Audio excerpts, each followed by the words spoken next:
Okay, I believe that I believe. I believe that I believe. I have faith in the system that I am online and that we are going forward and that it is Sunday night at 7 p.m. I'm Tad Williams.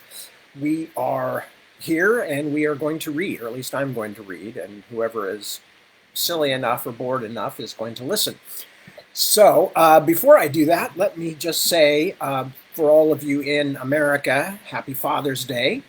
And I hope that those of you who either are fathers, have fathers, whatever it may be, have had some good fathering kind of thing happen today, or at least have thought good thoughts about it, or maybe not. Maybe you have a bad experience with fathering, and that's okay too. We cannot always control what the world gives us. But for those of you who have a better, excuse the expression, daditude, I hope your Father's Day was a good one and that everything is well for you and yours. So I am a father. I am a dad, and I have a dad. So I am twice lucky. Several of the monstrous offspring, the febrile spawn of Deborah's and my hellish imagination and our hellish union, are with us even now. Actually, I'm looking out because they're out in the gazebo having some kind of Dungeons and Dragons troll stock kind of thing with a bunch of friends.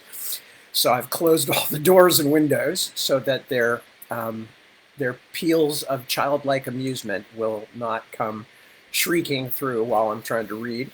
But other than that, they're having a good time, and that's what matters. So anyway, hello, good evening, and welcome, all of you. And it's nice to have you here. I don't have a whole lot of news this week,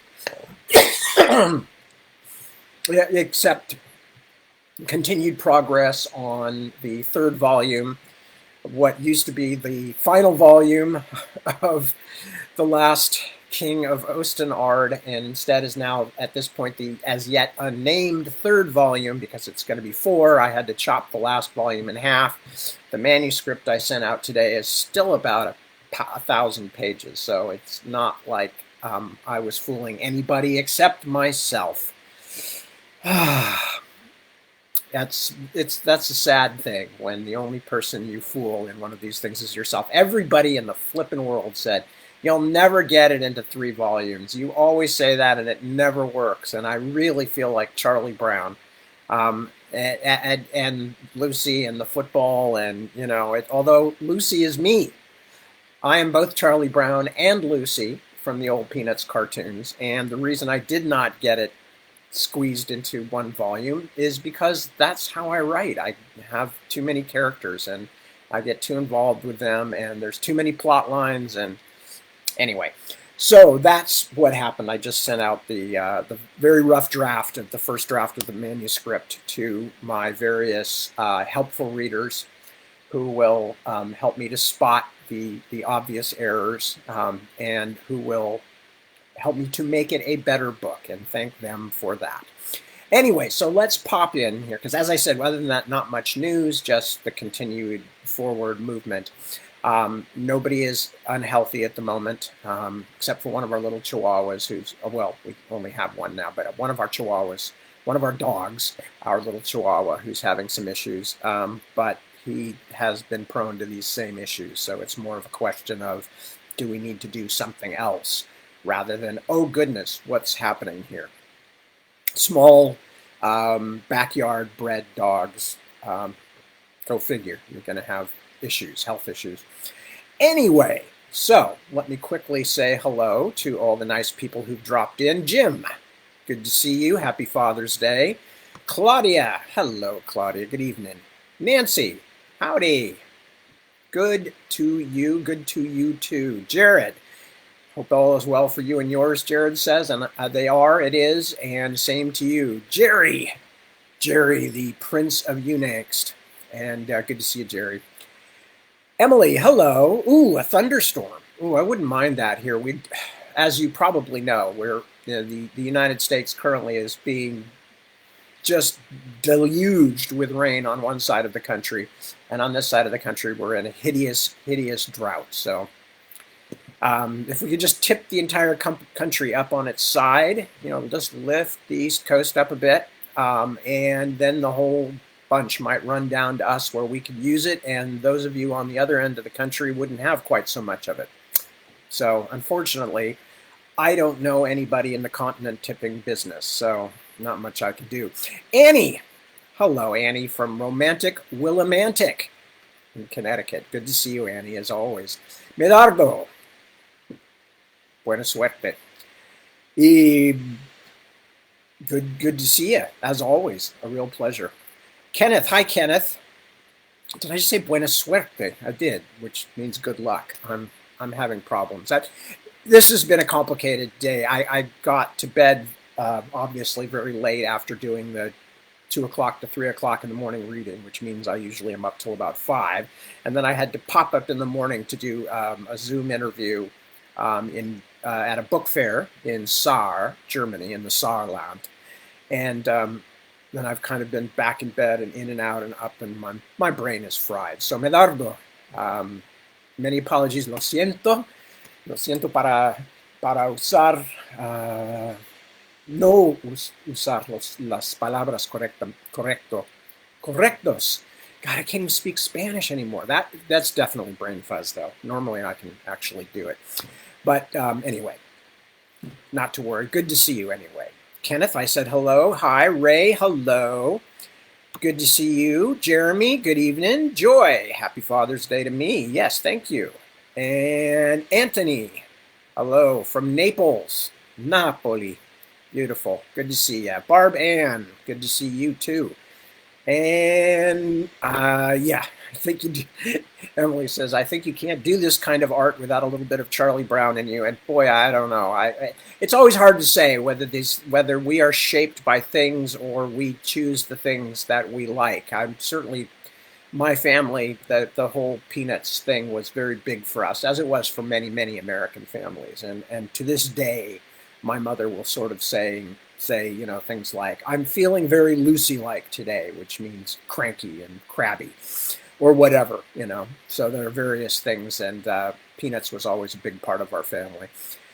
Anyway, Joy, good to see you, and a pleasure.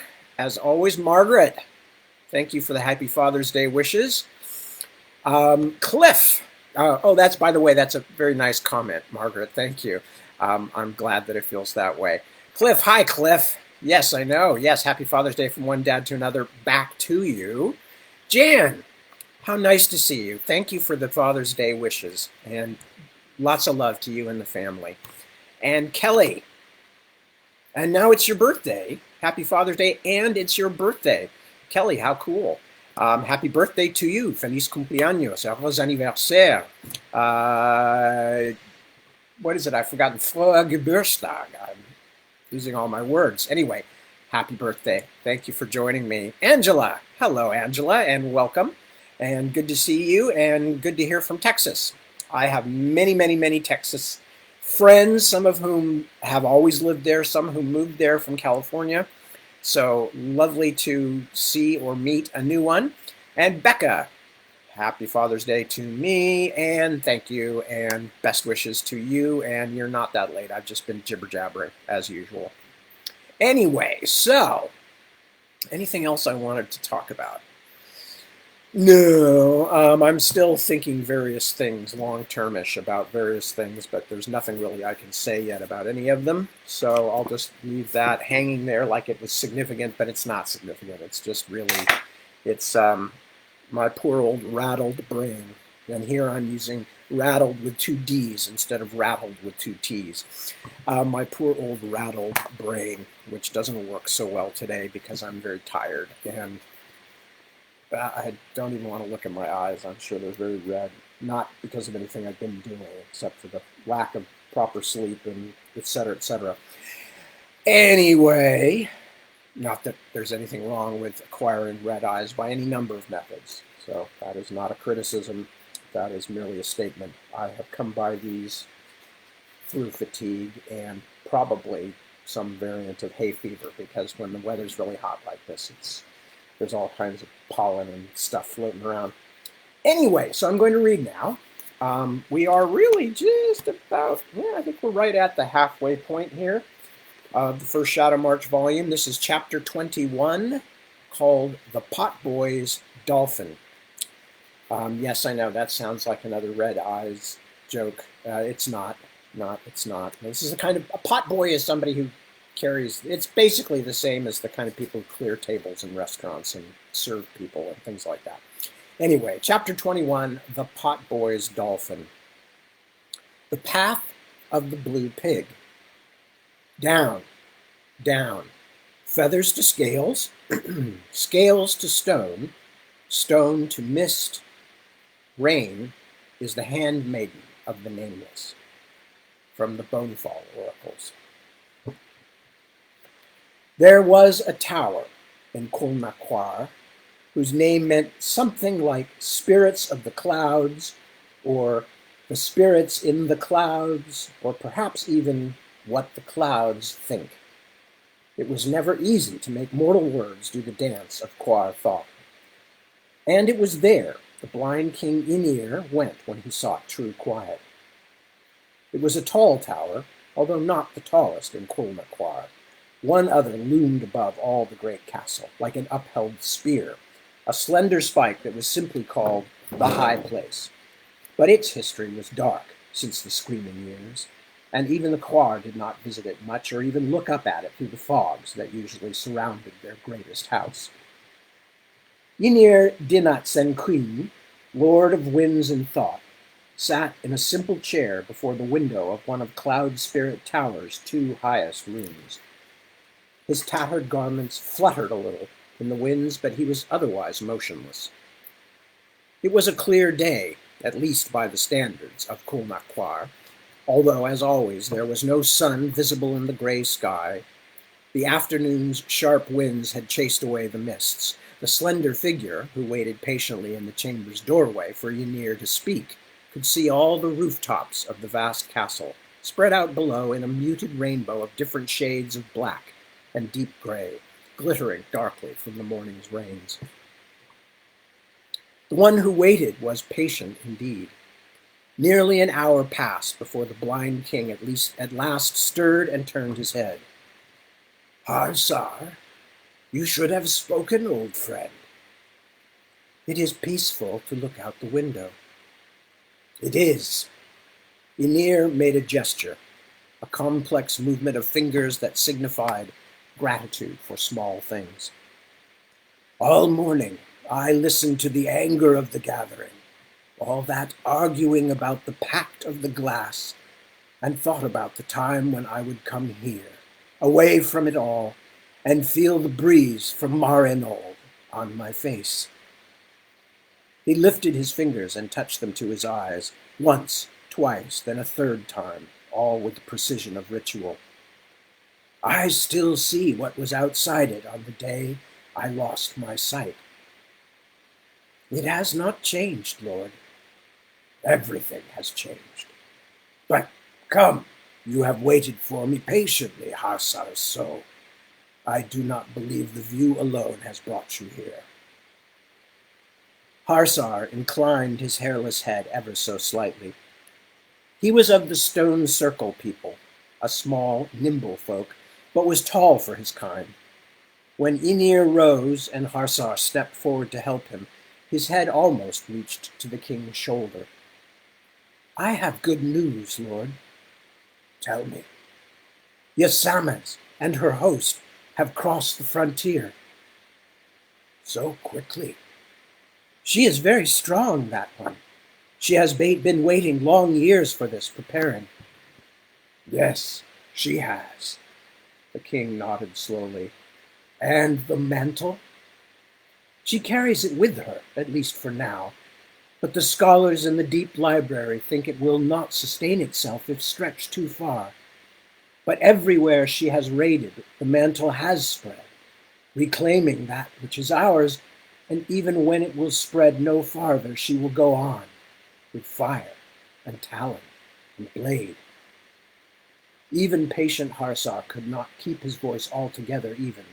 A hint of exultation writhed in his words. And everywhere she goes, the Sunlanders will wail behind her, searching for their dead. Yes. Ynir stood silent for a long time. Yes, I thank you for these tidings, Harsar So. You do not seem as pleased as I would have thought, Lord. The counselor was startled by his own words and lowered his head. Ah, ah, please forgive my discourtesy, son of the first stone. I am a fool. The king lifted a long-fingered hand, made a gesture that signaled acceptable confusion. You have nothing to apologize for, friend. I simply have much to consider. Yasames is a mighty weapon. Now that she has been loosed, all the world will change. He turned his head toward the window once more. Do me the favor of excusing me. Do me the favor of excusing me, Harsar So. It was good of you to come so far to give me this news. His long face was grave and still. A hovering mote of light, like a pale lavender firefly, had begun to flicker above his head. I must think. I must sleep. Forgive me for imposing myself, great Ynir. Will you permit one more unforgivable imposition? May I offer my company on your journey down to your chambers? The stairs are still damp. A tiny smile came to the blind king's face. You are kind, but I will sleep here. Here? There was only one couch in the Cloud Spirit Tower, and it was a place of power, of shaped and directed dreams. A moment later, the man of the stone circle people brought his hand to his mouth. Forgive me, Lord, I do not mean to question you again. I am a fool today, a fool. This time, Ynir's response was a degree or two closer to Frost. Do not distress yourself, counselor. I will be well. Harsar bowed and bowed again, backing out of the room so quickly that an observer might have feared the counselor himself was in greater danger of tumbling down the long, steep stairwell than the blind king. But he spun neatly on his heel at the edge of the steps before starting his descent. Many of the towers of Kulnaquar had stairs that yielded quiet music, and of course the infamous steps of the high place moaned softly like children in troubled sleep. But the stairway of Cloud Spirit Tower surrendered no noise except that of a visitor's tread. Ynir listened to his counselor's velvet-soft footfalls grow fainter and fainter until he could no longer hear them above the skirling wind. Ynir Dinat Sen Kun moved through a door in the wall that separated this highest place in the tower into two rooms. That other chamber, that twinned space, had its own window, facing not across the expanse of the castle and its countless rooftops glinting wet as beach stones, but away into the misty south, toward the shadow line and the great host of Lady Yasames and the lands of mortals. Like the other room, it was sparsely furnished. That room had a chair. This one had a low bed. The king lay down on it, lavender light glittering above his brow, then folded his arm across his chest and began to dream.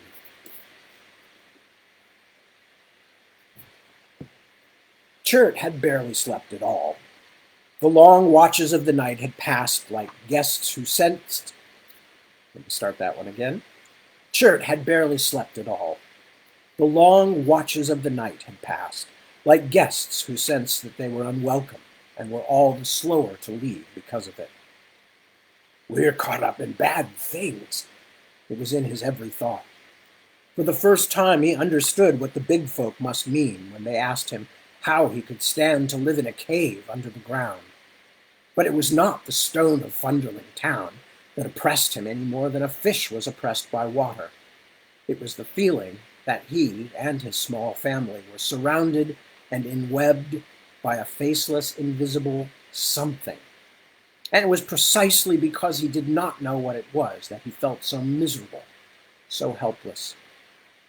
"We're caught up in bad things," he thought, "and they're getting worse. What in the name of the mysteries are you up to?" Opal's voice was muzzy with sleep. "You've been twitching all night." He was tempted to tell her it was nothing. But despite their occasional squabbling, Chirk was not one of those fellows who felt more comfortable in the company of other men than with his own wife. They had come far together, and he knew he needed not only her comfort, but her good wits, too. "I can't sleep, Opal. I'm worried." "What about?" She sat up and pushed at the strands of hair escaping from her nightcap. "And don't talk so loud. You'll wake the boy." "The boy is part of what worries me." He got up, padded to the table, and picked up the jar of wine. Funderlings seldom used lamps in their own homes, making do with the dim glow spilling in from the street lanterns, and found it amusing that the big folk couldn't seem to blunder around above ground without a blaze of light. He took a cup from the mantel shelf. "Do you want some wine?" he asked his wife. "Why should I want wine at this hour?" But her voice was definitely as worried as his now. "Chirk, what's wrong?" "I'm not sure. Everything, really. The boy, those roof toppers, what Javen said about the shadow line." He brought his cup of wine back to bed and slid his feet under the heavy quilt. "It wasn't simply an accident that that child appeared, Opal. That he was brought out of that place and dumped here on the very same day I find that the shadow line has moved for the first time in years. It's not the boy's fault," she said, her voice rising despite her own injunction to quiet. "He's done nothing wrong. Next you're going to say he's some kind of spy or demon or a wizard in disguise. I don't know what he is, but I know that I'm not going to go another night wondering what's in that bag around his neck." "Sure, you can't. We have no right." "That's nonsense, woman, and you know it. This is our house. What if he brought home a poisonous snake, a fireworm, or some such? Would we have to let him keep it? That's just silly." "Well, it's at least as silly when there are dangers all around, when the Twilight people may walk right out of the old stories and come knocking at our very doors to pretend as though this was an ordinary time and ordinary circumstances. We found him, Opal. We didn't birth him. We don't know anything about who he is, or even what he is, except that he came from behind the shadow line. You didn't see the way those roof toppers treated him. Like he was an old friend, an honored ally. He helped one of them, you said so. And he's carrying something we haven't looked at that might tell us about his past. You don't know that?" "No, and you don't know that it doesn't. Why are you fighting me, Opal? Are you so afraid we might lose him?" There were tears in her eyes. He needed no light to know that. He could hear it in her voice. Yes, I'm afraid we might lose him. And mostly because you wouldn't care if we did." "What?" "You heard me. You treat him well enough because you're a kind man, but you don't love him." She was fighting to be able to speak now. "Not like I do." For a moment, anger and astonishment ran together in him. She turned onto her side. Her sobs shook the mattress, and something in the broken-hearted sound of it pushed everything else away. This was his Opal, weeping, terrified. He curled his arms around her. "I'm sorry, my old darling, I'm sorry. He heard himself saying it, regretted it even as the words left his mouth. Don't worry, I won't let anyone take him from you. Isn't there any other way? She asked. They had lit one of the smallest lamps. Her face was red and her eyes swollen. It seems a terrible thing to do. It seems wrong. We are parents now, Church said. I suspect we must get used to feeling terrible about some things we must do. I suspect it is the tunnel toll for having a child. That's just like you, she whispered, half angry, half not. Anything you take up, you decide you know all about it. Just like with those racing moles. The sleeping boy, who, as usual, had kicked his blanket off, was lying, belly down, face turned to the side, like a swimmer taking a breath, pale hair white as frost. Chert stared with a mixture of fondness and fear. He knew he had just signed a treaty of sorts, that in return for getting a look at the contents of the sack, he had as good as promised that whatever they might be, he would abide by Opal's judgment. And he knew in his heart that unless they found evidence that the child had actually committed murder, and not just any old murder, but something important and recent, she would not consider it grounds to send the boy away. How did that happen so quickly? Chert wondered. Are all women like that? Ready to love a child, any child, just as a hand is ready to grasp or an eye is ready to see. Why don't I feel the same way? Because although he knew he truly did care for the child, there was nothing in him like the fierce possessiveness that his wife felt, the almost helpless need. Does she burn too hot? Or is my heart too old? Still, watching as the boy moaned a little and shifted, looking at the helpless, smoothly vulnerable neck, the open mouth, he found himself hoping that they discovered nothing damning. Someone is using this child. Chert suddenly felt certain of this, but he did not know why he thought so or what it meant. For good or for ill, there is another will behind him. But what is he? A weapon? A messenger? An observer? Confused by these thoughts, Chert got down on his knees and carefully slid one hand under the shirt the boy used as a cushion. His fingers touched something solid, but Flint's head rested firmly on top of it. He would rouse the boy if he tried to pull it free.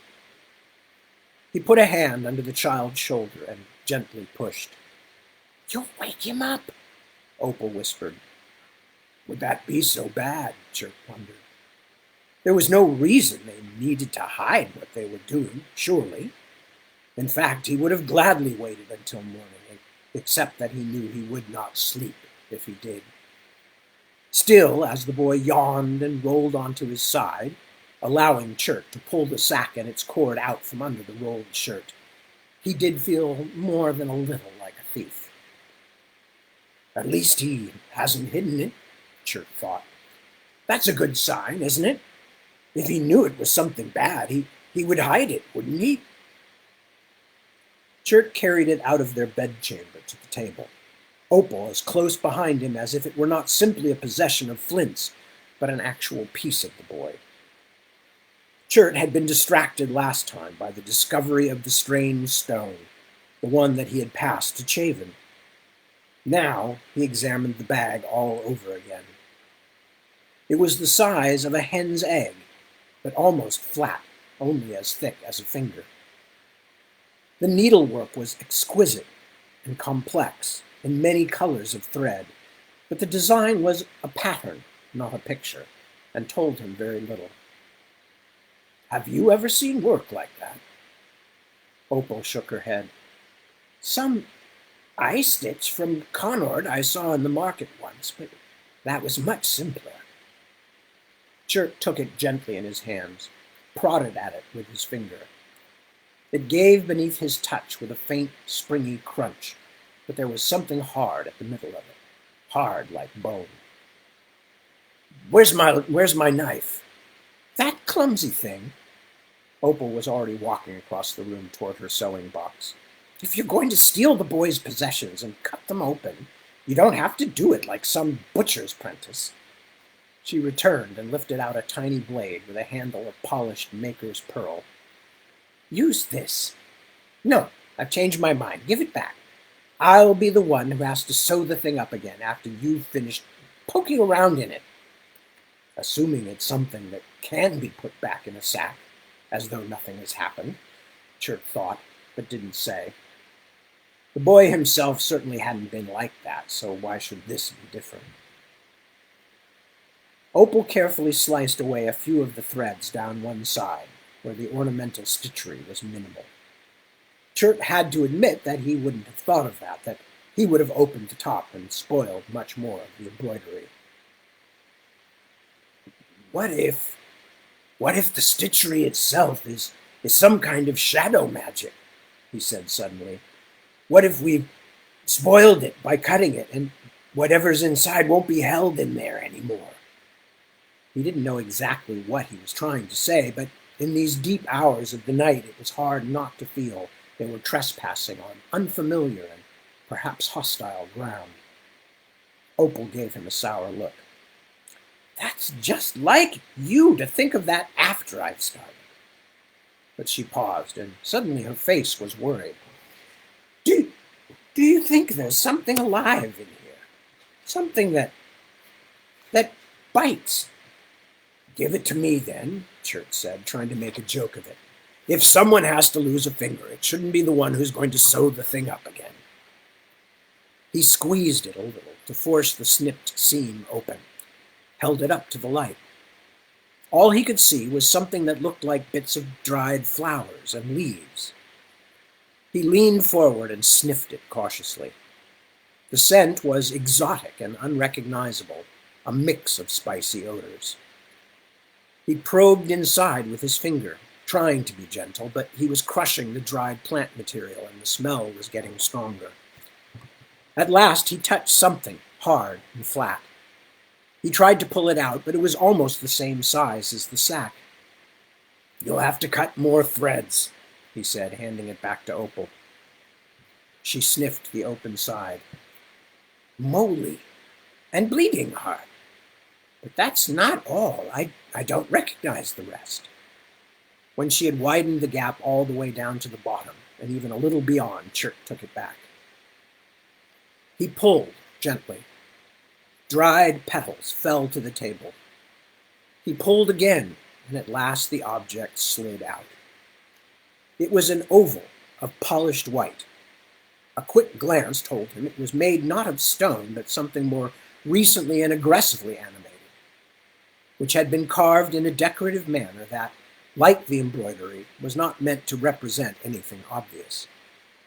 For a moment he could only stare at it in surprise. Why would anyone spend so much care carving and polishing a simple round of ivory or bone like this? But Opal took it for a moment, nodded, then put it back on his palm, this time with the other side facing up. It's a mirror, you old fool. There was relief in her voice. A hand mirror, like a high-born lady might have. I dare say your Princess Bryony owns a few of those. My Princess Bryony. He fell into their old rhythm because it was the easiest thing to do. He, too, was relieved, although not as completely as his wife. Well, she'll be very entertained to hear that, I'm sure. He stared at the mirror, lifted it up, turned it until it caught the reflection of the lamp. It did seem quite ordinary. But why does the boy have a mirror? Oh, can't you see? Opal shook her head at his obtuseness. It is clear as sky glass. This must have belonged to his true mother. She did not like saying the words, but she continued bravely. She likely gave it to him as a sort of reminder. Perhaps she was in danger, and they had only a few moments before she had to send him away. She wanted whoever found him to know that he came of a good family, that his mother had loved him. Seems strange, Church said, unable to hide his disbelief completely, that a woman would keep her mirror sewed up so tightly in a bag. She wouldn't. She sewed it up so that he wouldn't lose it.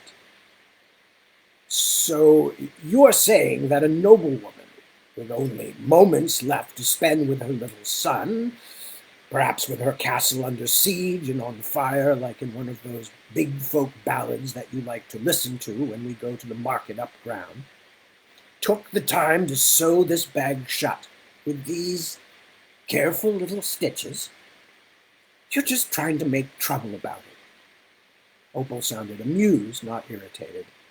She could afford to be magnanimous, since she had obviously won the day. It was only a mirror, not a ring with a family crest, or a letter detailing Flint's heritage, or confessing a dreadful crime. Just to make sure, Chert pulled the rest of the dried leaves and flowers out onto the tabletop, while Opal made little tutting sounds, but there was nothing else in the sack. If you are quite finished making a mess, give all that to me.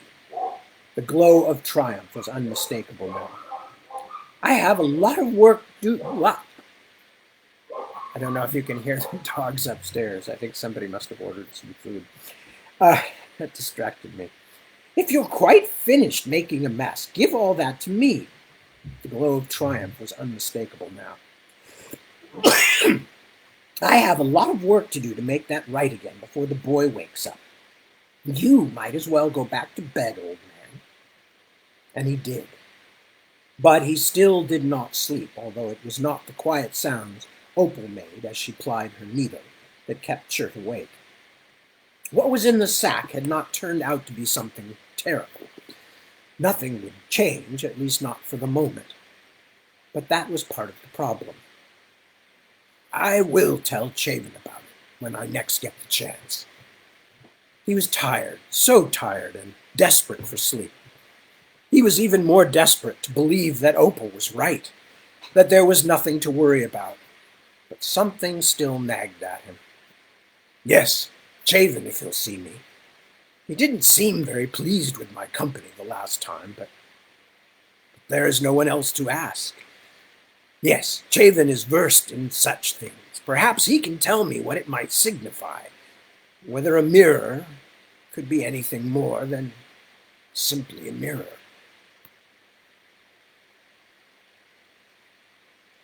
Bryony had been carrying it for hours, looking at the familiar handwriting again and again, as though it were her father's actual face, and not merely words he had written.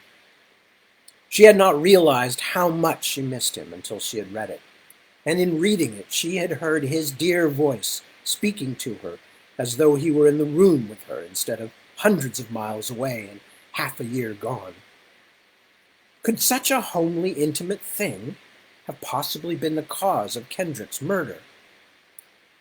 But for an object so freighted with family sorrow, its meaning was somewhat opaque. It did speak of the autarch, as Brone had said, and of King Olin's concerns about the southern conqueror.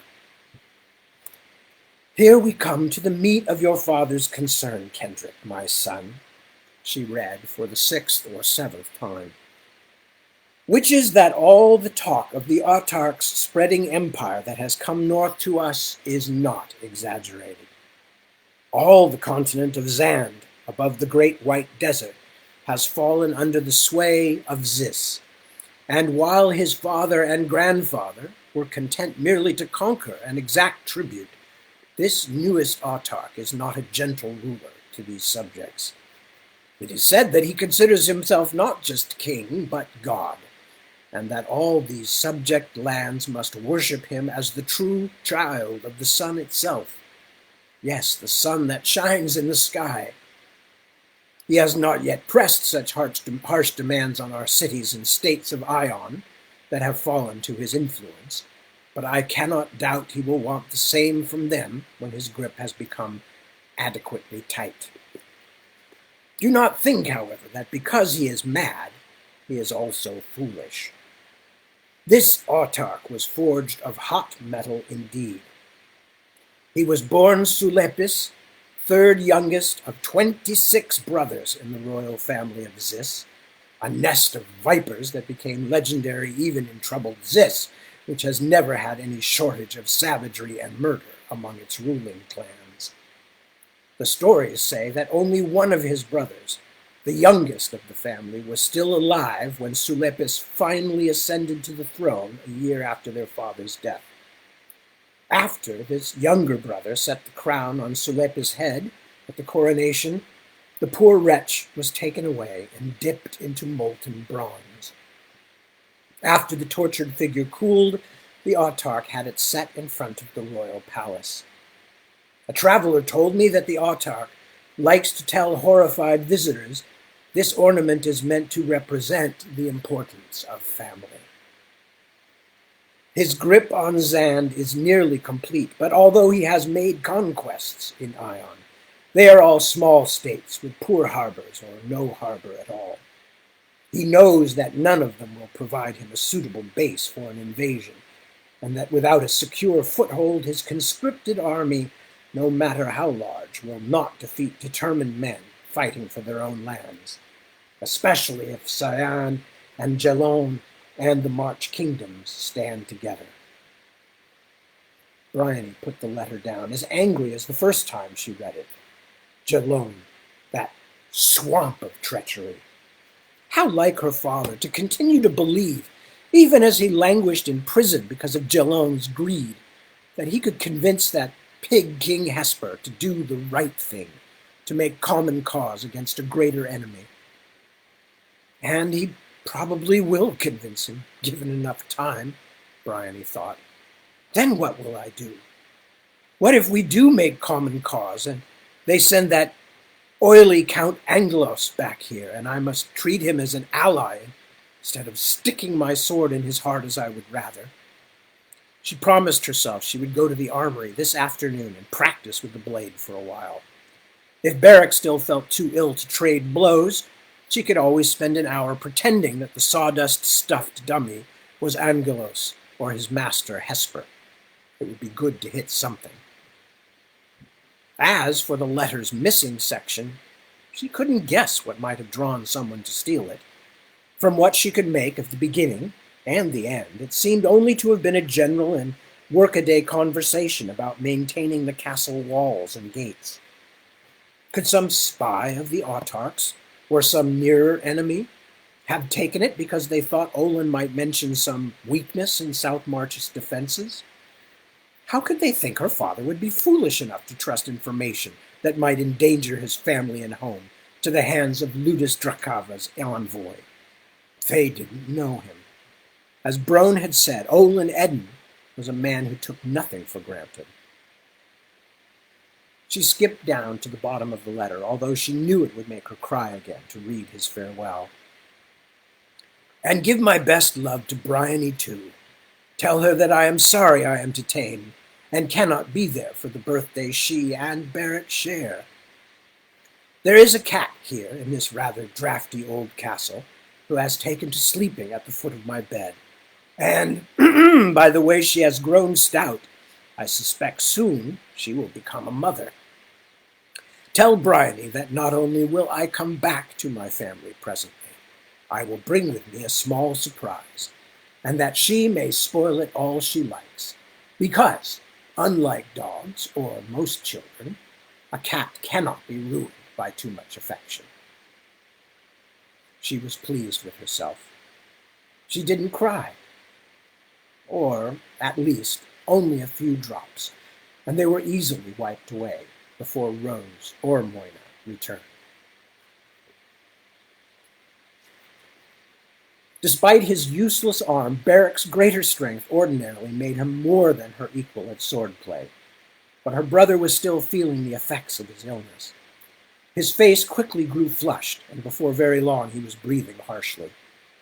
Slower than usual, he took several blows to the body from Bryony's padded sword, and managed to touch her only once in return.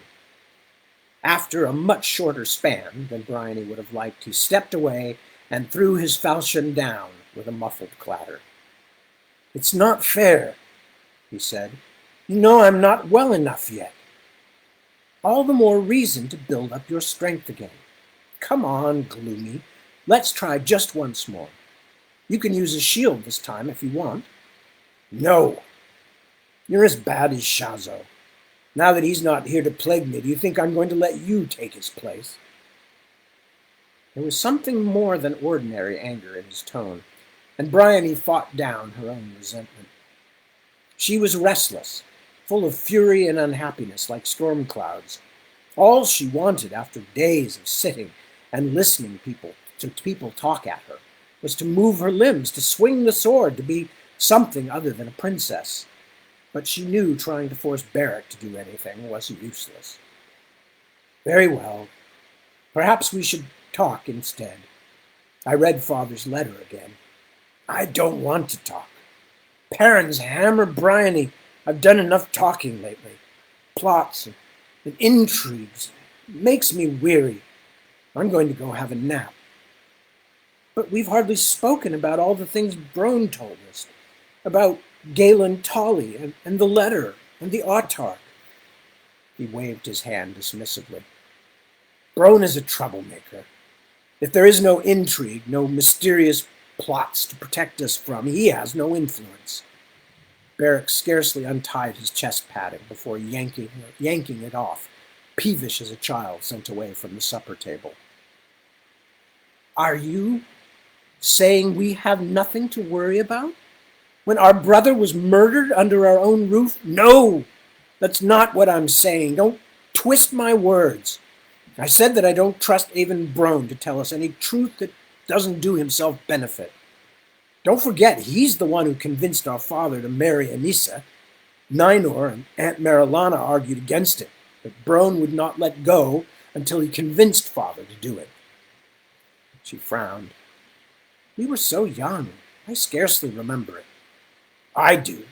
I remember it all. It's his fault we're saddled with that mad woman. Mad woman? Bryony didn't like the look on her twin's face, an edge of savagery she was not used to seeing. Barrack, I don't like her either, but that is a cruel thing to say, and it's not true. Really? Celia says she is acting very strangely. That she allows no one to visit her except women from the countryside. Celia says that she has heard several of them have the name of witches in the city. Celia? I didn't know you'd seen her again. His high color, which had begun to subside, suddenly came flooding back. What if I have? Is it any business of yours? No, Barrack, it isn't. But aren't there other girls more worthy of your interest? We know nothing about her, he snorted. You sound just like Auntie Marilana. Rose and Moina both admire you. That's a lie. Rose calls me Prince Never Happy. Says that I always complain. You told me. He scowled.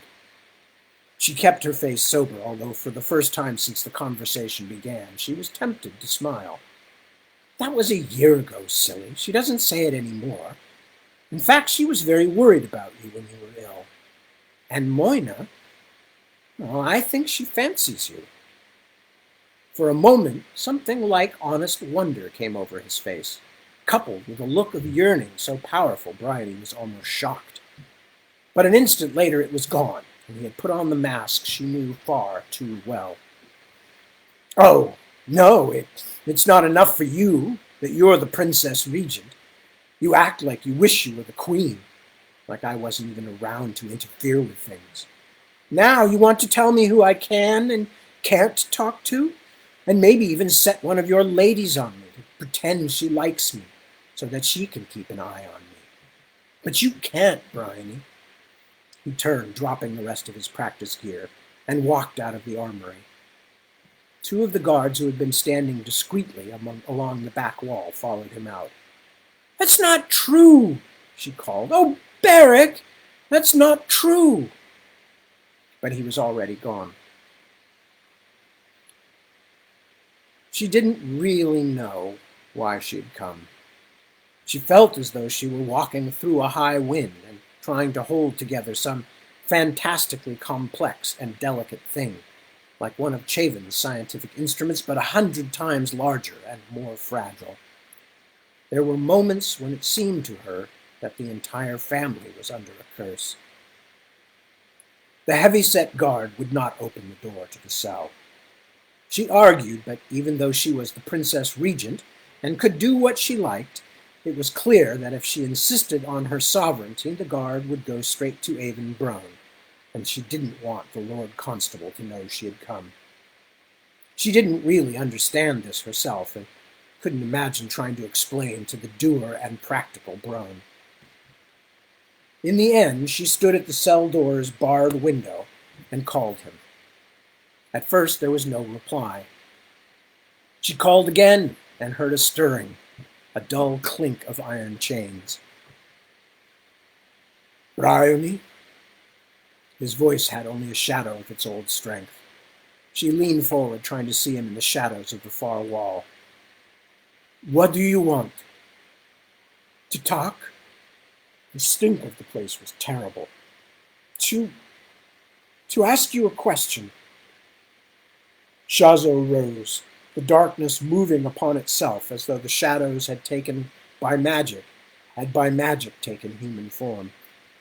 He walked forward slowly, dragging behind him the chain that bound his ankles, and stopped a little way from the door.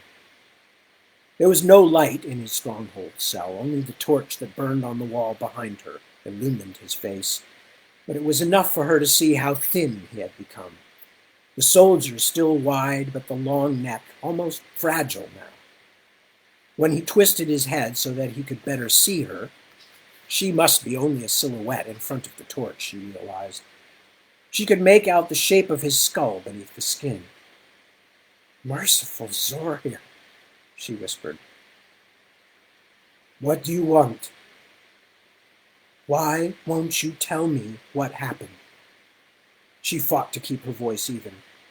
It was bad enough to weep in the privacy of her chamber. She would not cry in front of this stern old man or the guard, who stood only a few yards away, pretending not to listen. "That night!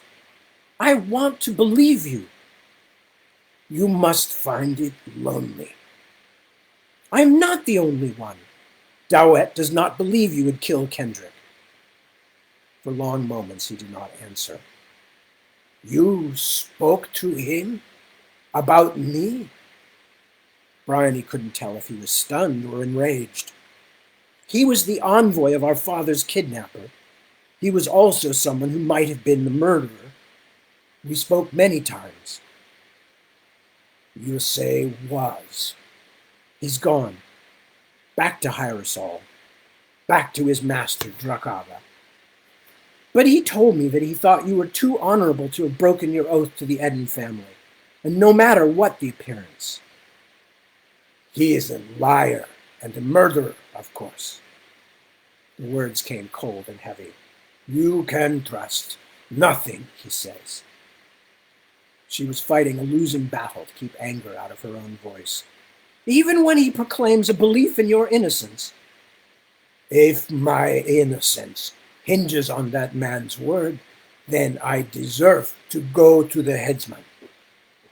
She struck the door so hard with the flat of her hand that the guard jumped in surprise and took a few hurried steps toward her. She angrily waved him away. "Curse you, Shazo Danheza! Curse your stiff neck! Do you enjoy this? Do you sit here in the dark and rejoice that now we have finally shown how little we truly appreciated you? Gloat over how poorly we have repaid all your services over the years?" She leaned forward, almost hissed the words through the barred window. "I still find it hard to believe that you would kill my brother. But I begin to believe that you would allow yourself to be killed, that you would murder yourself, as it were, out of pure spite." Again Shazo fell silent, his great head sagging to his chest. He did not speak for so long that Bryony wondered if, worn down by the rigors of confinement, he had somehow fallen asleep standing up, or had even died on his feet, as the poems claimed the great knight Silas of Pericol did, refusing to fall even with a dozen arrows in his body. I can tell you nothing about that night, except that I did not kill Kendrick, Shazo said at last. His voice was weirdly ragged, as though he fought back tears, but Bryony knew there was nothing in the world more unlikely. So, I must die. If you truly do wish me any kindness, Princess Bryony, then you will not come to see me again. It is too painful. Shazo, what? Please, if you are indeed the single lonely creature in this land who thinks I have not betrayed my oath, then I will tell you 3 more things. Do not trust Avon Brome. He is a meddler, and there is no cause as dear to him as his own. And do not trust Chavin, the court physician. He has many secrets, and not all of them are harmless. Chavin? But why him? What has he... Please. Shazo lifted his head. His eyes were fierce. Just listen. I can give you no proof of any of these things, but I would not see you harmed, Bryony. Nor your brother, for all he has tried my patience, and I would not see your father's kingdom stolen from him. She was more than a little stunned.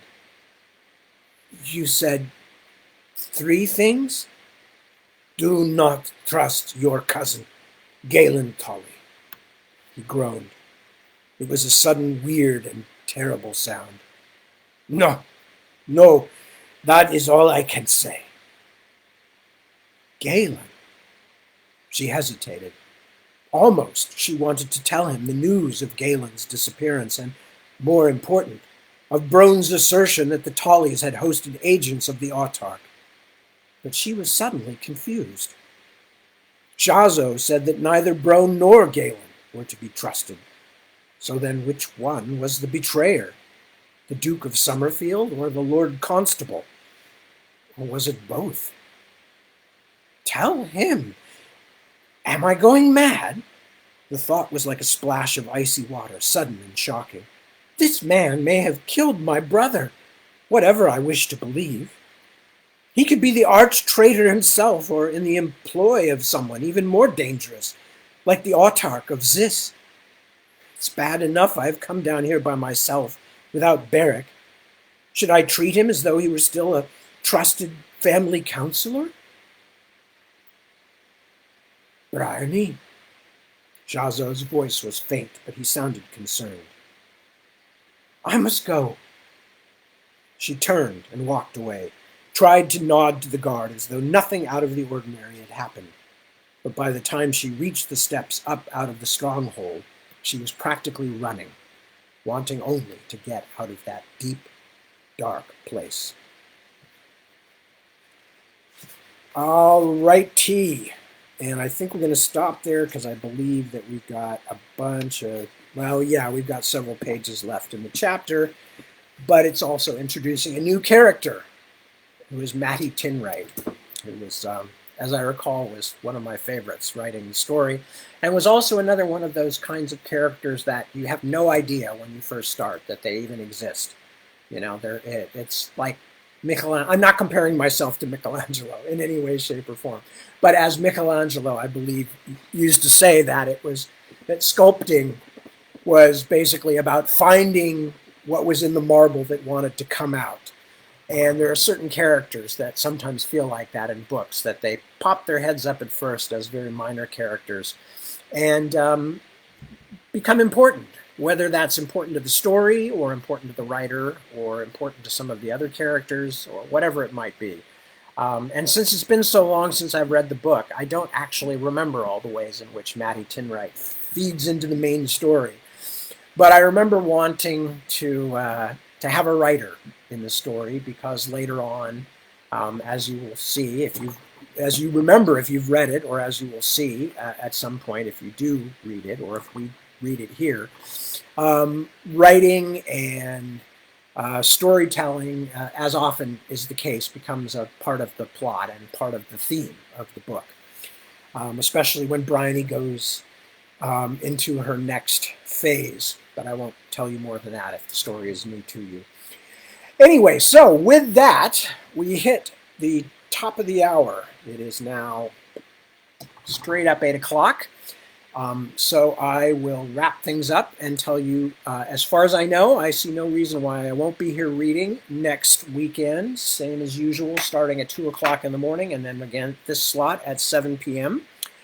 Thank you so much for joining me. Thank you for all the Father's Day wishes, and I wish back to all of you a very happy rest of your Sunday, wherever you are and however much more of it you have. And I think I thanked you already for joining me. If not, please consider yourselves duly gratified. I don't know. It's a word I made up. So anyway, consider yourself duly thanked, and I will see you all soon. And what a pleasure it's been. So good night, peace, and y'all take care of yourselves. Okay.